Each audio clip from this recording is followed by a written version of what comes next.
Life as We Know It with Tom Walton. The appeal of baseball for me has always been as much about its past as its present. No sport embraces its history as much as baseball.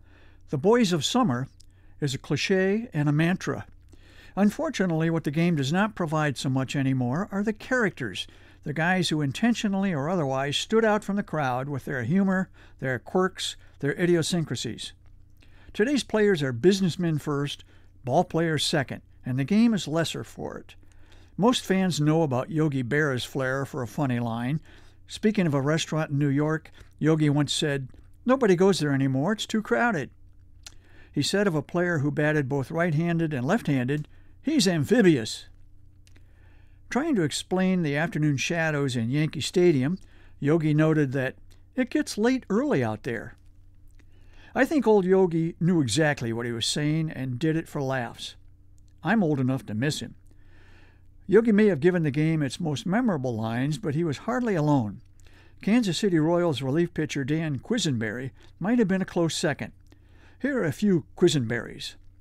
"I've seen the future, and it's much like the present, only longer." "Our fielders have to catch a lot of balls," he said, "or at least deflect them to someone who can."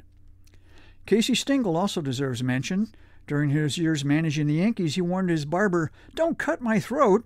I may want to do that myself." Of one of his young players, Casey observed that he's only 20, with a good chance in 10 years of being 30.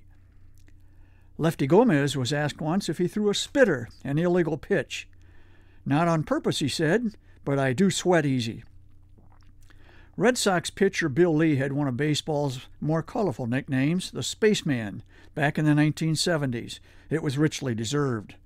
Defending his diet at the time, which featured bananas, Lee made a good point. Did you ever see a monkey with a cramp? Hall of Famer Sandy Koufax reflected on playing games outdoors in Houston before the Astrodome was built. "Some of the bugs there are twin-engine jobs," he said. Pitcher Bill Terry bragged facetiously about himself. "I had great control. I never missed the other fellow's bat." Slugger Reggie Jackson said that whenever he was in a hitting slump, he'd be inundated with suggestions to snap out of it. "You want to try them all, but you can't," he said. "You're like a mosquito in a nudist camp. You don't know where to start."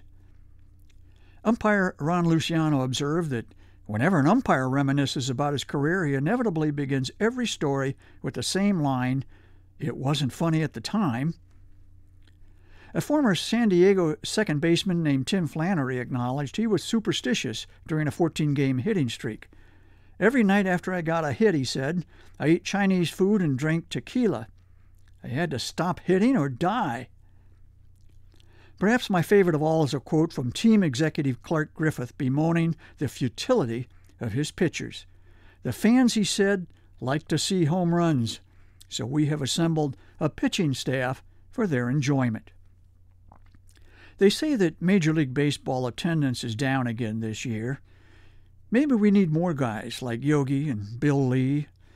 But as Yogi himself once explained, if people don't want to come out to the ballpark, nobody's going to stop them. Life as We Know It is written and hosted by Tom Walton and is a production of WGTE Public Media.